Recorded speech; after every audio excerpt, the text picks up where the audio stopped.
72 में उन्होंने ये 70s में ये फसादात करवाए ताकि ये बटे रहें। डिवाइड एंड रूल वाली जो अपने आकाओं से पॉलिसी इन्होंने सीखी थी, तो उसको कंटिन्यूस करना था।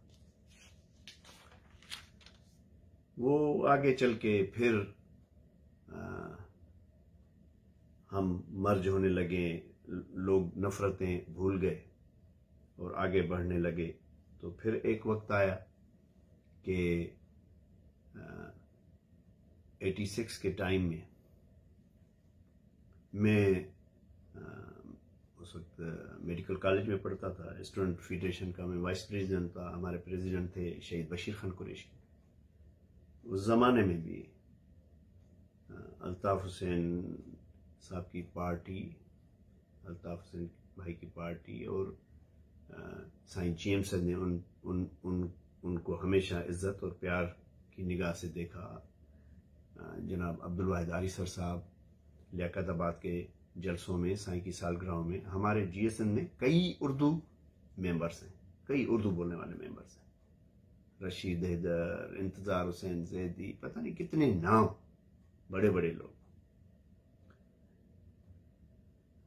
तो ये नफरतें कम हो रही थी। फिर अचानक एक जाहिर रियासत को ये चीजें कब पसंद आती हैं कि इधर के आपस के जो सिंध के बेटे और बेटियां हैं। बाय द वे मैं आपको बता दूं कि मैं जब सिंध की बात करता हूं और आजादी की बात करता हूं, तो मैं सिंध की बात कराची से कश्मीर तक, किंजर से कारूंझर तक, जितने भी सिंधी बोलने वाला हो, उर्दू बोलने वाला हो, सबके हुकूक को यकसा समझता हूं। किसी को ये नहीं समझता कि इसका हक कम है, इसका हक ज्यादा है, ये पुराना नहीं। कोई 70 साल पहले आया, कोई 100 साल पहले आया धरती में, कोई 200 साल पहले आया, कोई 400 साल इधर सैयद बलोच नस्ल, कई नस्लें हैं इधर जो आई, इधर आबाद हुई और इस जमीन में मर्ज हो गई और जमीन ने उनको सब कुछ दे दिया। ऐसी जरखेज अजीम शान ये धरती है आपकी, मेरी, हमारी माँ सिंध। मैं सिर्फ ये अर्ज करना चाह रहा हूं कि भाई देखें, मैं मानता हूं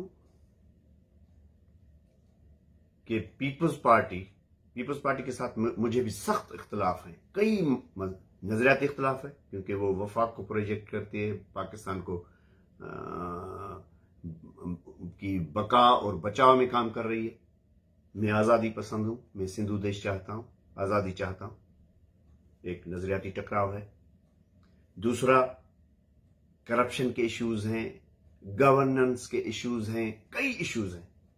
लेकिन मैं पीपल्स पार्टी से नाराज होकर ये नहीं कह सकता कि भाई पीपल्स पार्टी की वजह से सिंध को तोड़ दो। इसी तरीके से सिंध में कई और जमातें हैं जिनसे हम आपस में, सिंध में कई और कॉम्परस ग्रुप हैं जो पार्लियामेंट्री सियासत भी करते हैं। आजादी पसंद लाल परचम वाले पार्टियां हैं जीएसएन की, कई आपस में इख्तिलाफ हैं। लेकिन उसकी वजह से ये नहीं कि हम अपने वतन, अपनी धरती, अपनी मां का बंटवारा करें। ऐसा कैसा बेटा हो सकता है कि दो भाई लड़े लेकिन वो कहें कि मां को आधा आधा करो?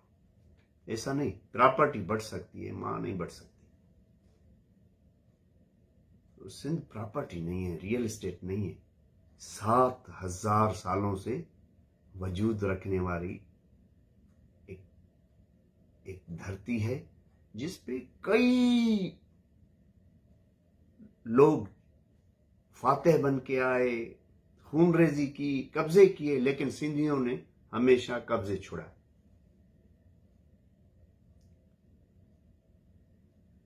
और आगे भी छुड़ाएंगे, ये कब्जा भी छूटेगा।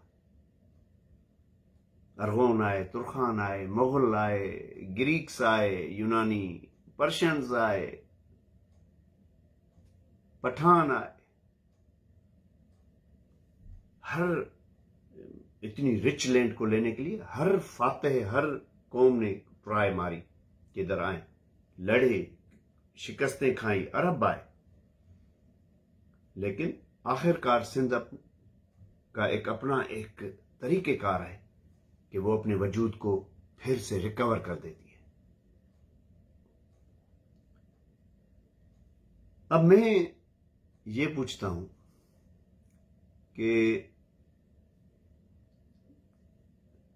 हमें इस चीज पे खुशी नहीं है कि 70s में लसानी फसादात हुए, 86 के बाद हुए, हम 91 में फिर बिल्कुल ऐसे बन गए। आली सर साहब, बशीर खान कुरैशी, दोनों की वफात के आखिरी दिनों तक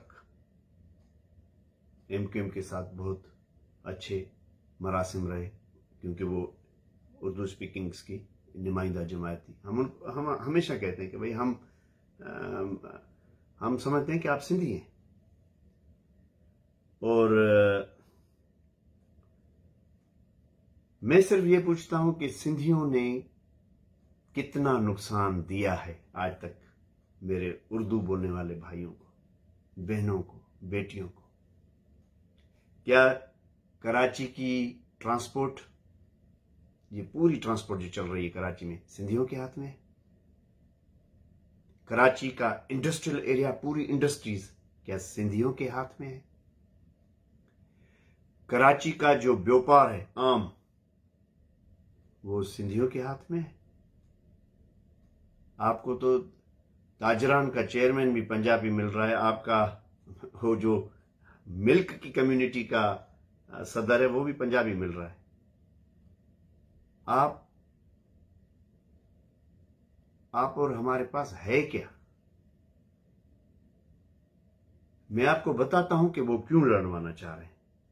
उससे पहले कि मैं उस टॉपिक पे आऊं, मैं आपको ये चीज बताना चाह रहा हूं कि आजकल आफाक, आमिर खान, ये दोस्त बिगड़े हुए हैं। बड़ी भाई, सिंधियों ने कितने उर्दू स्पीकिंग्स का कत्ल किया है, कितनी प्रॉपर्टी को डैमेज किया आज तक। आफाक और आमिर और ये हकीकी ये सब भूल गए हैं। Lines Area, Shah Faisal Colony, Malir, Landhi. मैं कराची में पला पड़ा हूं, बड़ा हुआ हूं। मैं तो इन इलाकों को एक एक चप्पा चप्पा, हजारों नौजवान इन्होंने कत्ल किए, लाखों नहीं करोड़ों की, अरबों की प्रॉपर्टी खराब हुई और लोग डिस्प्लेस हुए। कितने हजार नौजवान वो तो उसमें तो कोई सिंधी का हाथ नहीं था, न किसी सिंधी ने मारे। ये अब हमदर्द बन रहे हैं उर्दू बोलने वालों के, और हमदर्द बन के उनको बता रहे हैं कि हम आपको अलग करके देंगे सुबह। आ जाए हमारे जो फारूक सत्तार साहब हैं, मुस्तफ़ा कमाल साहब हैं, सब्जवारी साहब हैं, खालिद मकबूल हैं, ख्वाजा एजार हैं, ये सब भाई जो 12 मई का वाकया हुआ था उस वक्त अल्ताफ हुसैन तो नहीं था सिंध में। ये जो आजकल एक फैशन बन गया है ना कि हर चीज MQM लंदन, हर चीज अल्ताफ, यानी गंदी चीज, खराब चीज, हर चीज आप अल्ताफ हुसैन के अकाउंट में डालो। ये सब जितने भी हैं ये फरिश्ते इधर बैठे हुए हैं बहादुराबाद में या और जगहों पे। 12 मई हो, भला छोड़ें, बल्दिया फैक्ट्री में तो 90% ये 300 लोग, इंसान, मासूम, मजदूर, एक फैमिली के तो मैंने देखा है कि 4-5 फर्द थे उसमें, इसमें 90% तो उर्दू स्पीकिंग थे। उनको जला के भस्म कर दिया ना। अल्ताफ हुसैन तो इधर नहीं था, ये सब इधर थे जिनके मैंने नाम लिए। ये तो किसी सिंधी ने नहीं काम किया ना। मुझे अल्ताफ हुसैन भाई की एक वो स्पीच याद है, उनकी तकरीर, जब उन्होंने इन पे एक्शन लिया था और कराची तंजीमी कमेटी ने इनको बंद किया था कि आप लोग चाइना कटिंग कर रहे हो, आप लोग देखें ये सब लोग कितने गरीब थे, सबको, कईयों को मैं पर्सनली जानता हूं, पर्सनली सब अरबपति बन गए। वो बाबर गौरी, मैं टेक्सास में रहता था, जिस कंपनी से मैंने स्टोर लिया था उसके पास भी उस कंपनी का स्टोर था। आज वो अरबपति है, पता नहीं क्या नहीं है उसने, क्या नहीं लिया।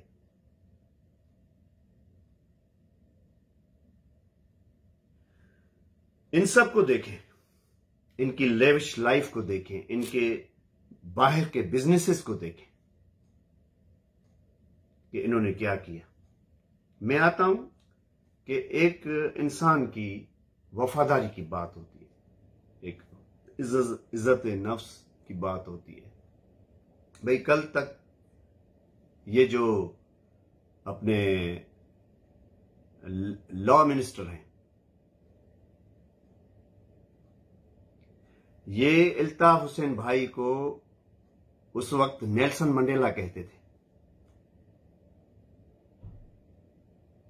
और हर चीज में पेश थे।